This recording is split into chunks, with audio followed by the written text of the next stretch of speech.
Assalamualaikum warahmatullahi wabarakatuh. Perkenalkan, kami dari kelompok 14 dan di sini merupakan di video ini kami akan menjelaskan tentang uh, tugas besar kami, yaitu pada mata kuliah Statistika Pengendalian Mutu MA 3282, yakni topik dari tugas besar kami yaitu tentang kualitas udara di Jakarta, dalam hal ini di Bundaran HI.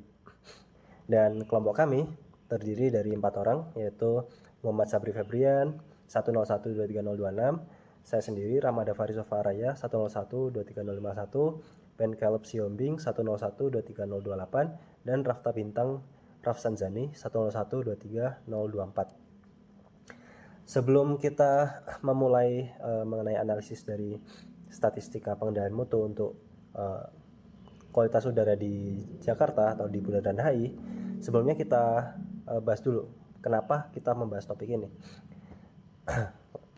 Kualitas udara di Jakarta telah lama menjadi perhatian serius dari berbagai pihak sejak 90-an.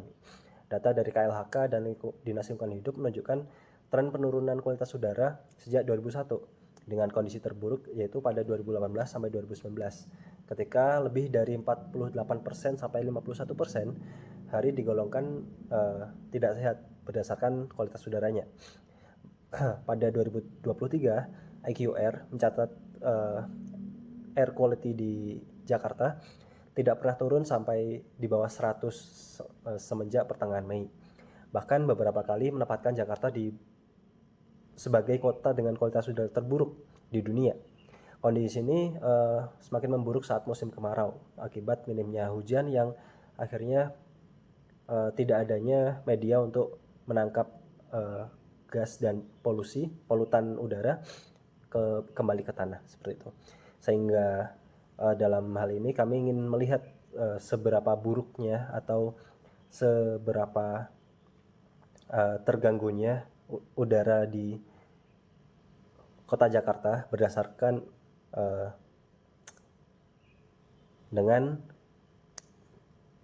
berdasarkan ilmu statistik pengendalian mutu yang dalam hal ini, meskipun jika hasilnya nanti merupakan in control atau in control, meskipun jika nanti hasilnya merupakan in control, bukan berarti hasil kualitas udara di Jakarta membaik, bukan.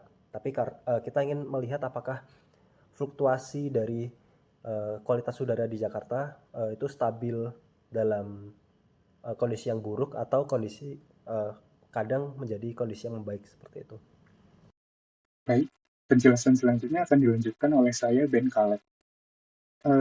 Selanjutnya yaitu rumusan masalah yang telah kami buat.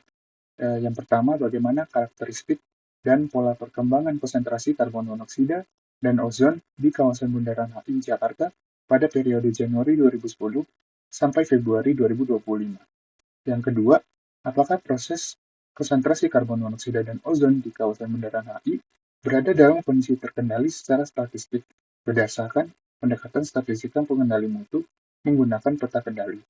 Lalu yang ketiga, apakah terdapat titik-titik yang out of control atau di luar kendali, atau suatu pola atau bentuk yang tidak wajar pada peta kendali konsentrasi CO dan O3 yang menunjukkan adanya perubahan dalam kualitas udara di kawasan Bundaran HI selama periode pengamatan. Selanjutnya akan dibahas mengenai sumber data, sampel data, dan cara perhitungan. Sumber data kami ambil dari Air Quality Index Jakarta atau Indeks Kualitas Udara di Jakarta yang didapat dari situs kaggle.com dan diakses pada 20 April 2026. Dan di sebelah kanan ada sampel data, ada sampel 20 data kualitas udara di Jakarta. Range datanya itu mulai dari 1 Januari 2010 hingga 28 Februari 2025. Lalu ada PM10, yaitu adalah jumlah partikel yang berukuran 10 mikrometer atau lebih kecil. Lalu ada kadar SO2, kadar CO, kadar O3, dan kadar NO2. Dan max itu adalah mana dari antara PM10, SO2, CO, O3 dan SO2 itu yang paling tinggi, dan kritikal itu adalah nama dari kadar maksimalnya. Dan kategori itu adalah kategori dari kualitas udara di tiap hari pengamatan. Selanjutnya untuk metode analisis, kami memilih T-squared hoteling pada data multivariat. Alasan pemilihan metodenya adalah yang pertama, terdapat lebih dari satu variabel, yaitu kadar CO dan O3 yang diukur dan dipantau secara bersamaan pada waktu dan lokasi yang sama. Yang kedua, polutan udara di atmosfer umumnya saling berkaitan karena dipengaruhi oleh faktor yang sama, seperti lalu lintas atau suhu. Melalui perhitungan matriks ini, metode ini tidak mengabaikan korelasi antar variabel tersebut. Dan selanjutnya, metode ini secara matematis mampu menangkap anomali ketika kombinasi kadar gas tidak wajar, meskipun jika dipantau secara individual, masing-masing kadar CO atau O3 mungkin masih terlihat berada dalam batas normal. Dan berikut adalah hasil visualisasi data menggunakan R, yaitu dihasilkan bagan kendali T-squared hoteling dengan upper central limit yaitu sama dengan 6. Sumbu vertikal menyatakan nilai T-squared hoteling dan sumbu horizontal menyatakan banyak pengamatan. Dan jumlah pengamatan yang didapat adalah 5.538 dan berikut adalah matrik S dan matrik S inverse. Lalu untuk pembahasan dari hasil perhitungan tadi, secara statistik, bagan ini menunjukkan bahwa proses ini out of control. Dapat dilihat dengan jelas bahwa ada sangat banyak titik-titik yang melampaui garis UCL, bahkan beberapa di antaranya melonjak ekstrem di atas batas toleransi. Titik-titik yang melewati UCL adalah hari-hari di mana kualitas udara DKI Jakarta sangat buruk. Lonjakan ekstrem bisa jadi menandakan insiden spesifik, seperti kemacetan lalu lintas yang lumpuh dan cuaca ekstrim. Kadar CO dan O3 mungkin masih terlihat agak wajar jika dilihat sendiri-sendiri.